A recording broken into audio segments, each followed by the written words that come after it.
As doenças são retratadas de diversas formas nos animes. Sejam elas fictícias ou não, na maioria das vezes elas criam uma forma dramática ou até mesmo um alívio cômico em uma narrativa. Nesse vídeo eu separei algumas que se encaixam em algumas dessas características. Lembrando que pode acontecer de escapar algum spoiler aqui e ali.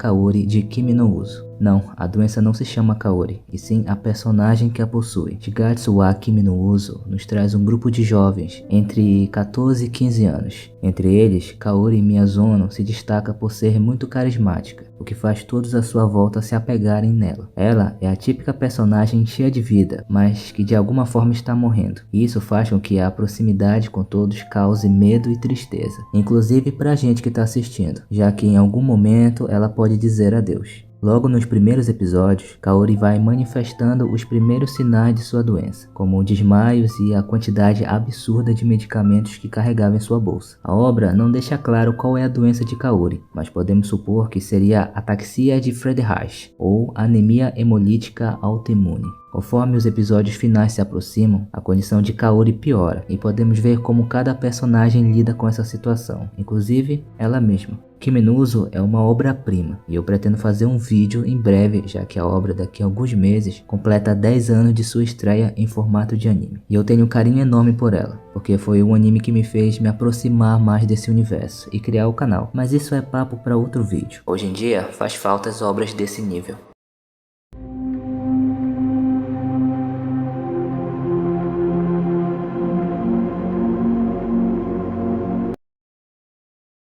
Desde a primeira temporada de Demon Slayer Kimetsu no Yaiba, ficou claro que Kagaya Iburashiki sofre de uma doença grave que só piora. É como se fosse uma queimadura que afetam as suas pupilas, deixando-as esbranquiçadas. A explicação de sua doença é mencionada no mangá, especialmente no capítulo 137, nas páginas 6 e 7, onde Kagaya Iburashiki sofre de uma doença que vem de um tipo de maldição, algo que foi passado por várias gerações de sua família. Esse distúrbio genético faz com que os membros de sua família tenham uma condição física frágil e com uma expectativa de vida de até 30 anos. O mais estranho é que, até o momento, a doença não foi identificada, portanto, permanece um mistério até a data desse vídeo.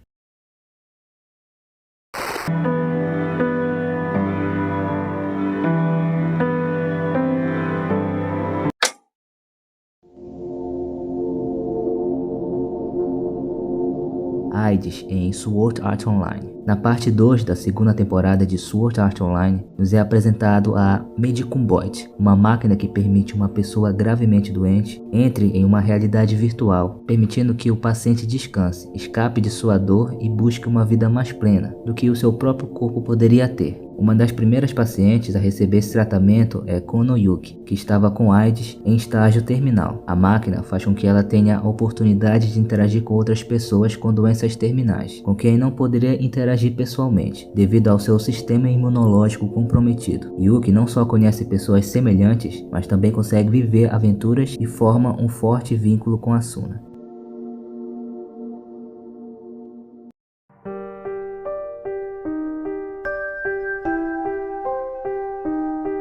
Em North Blue, havia um país chamado Freelance, que ficou conhecido como Cidade Branca, devido ao seu solo. Nela havia um minério chamado chumbo branco, que passou a ser utilizado em tintas, louças, armas, entre outras coisas. Após um tempo, o governo mundial verificou que esse minério era altamente venenoso quando manipulado. Mas já era tarde, e os moradores já estavam sofrendo seus efeitos, que incluíam embranquecimento da pele e do cabelo, dor no corpo e eventualmente a morte. O veneno entra aos poucos no organismo do ser humano, e quando ele tivesse filhos, sua expectativa de vida era reduzida. Essa redução continuava pelas gerações, até chegar no fim dela. Quando perceberam que os habitantes da Cidade Branca estavam morrendo por causa da mesma doença, os países vizinhos consideraram que a doença era contagiosa, e por isso bloquearam todas as passagens, isolando a cidade. A realeza do país fugiu com a ajuda do governo, deixando seu povo para trás. Aqueles que tentaram migrar para outros países foram tratados como monstros, sofrendo discriminação e fome. Entre os infectados estava Trafalgar Law, que viveu sua infância com sua família nesse lugar, e só conseguiu ser salvo devido à ajuda de Roshinante Coração, adquirindo o poder da Ope Ope no Mi, a fruta da operação.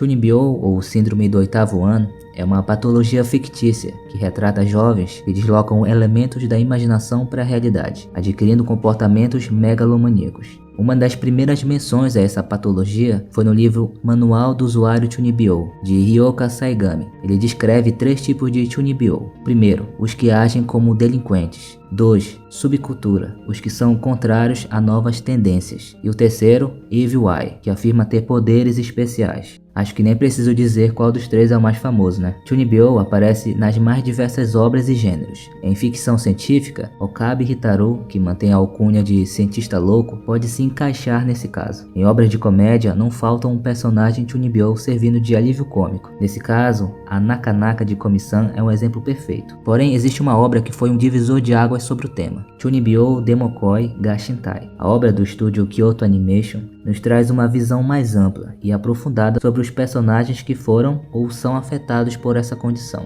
E quando conhecemos o passado deles, vemos que o Chunibyo foi a forma que cada um achou para lidar com a realidade traumática de um passado doloroso. Por exemplo, Rika Takanashi, uma das protagonistas da obra, perdeu seu pai quando ainda era criança, o qual ela era muito apegada. Ao contrário do resto de sua família, ela não soube passar pelo luto e usou o Chunibyo como forma de lidar com a dor da falta de seu pai. Ela traçou uma viagem em busca do horizonte imaterial, um lugar onde as luzes se movem e ela poderia rever seu pai novamente. A cena desses momentos é realmente incrível, eu recomendo demais esse anime.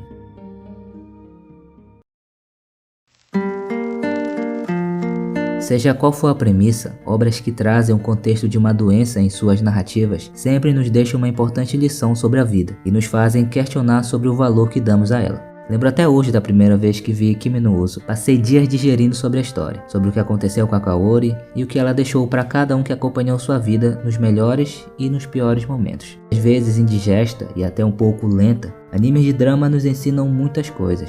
Apesar de serem cada vez mais raras de se ver hoje em dia, eu aconselho vocês a assistirem alguma coisa do gênero. E esse foi mais um vídeo. Agradeço demais se tu chegou até aqui. Se quiser me ajudar, não esqueça de deixar o gostei e um comentário, ou até uma crítica construtiva. Se não for inscrito e quiser, vai ser muito bem-vindo. Vão pela sombra, se cuidem e até mais.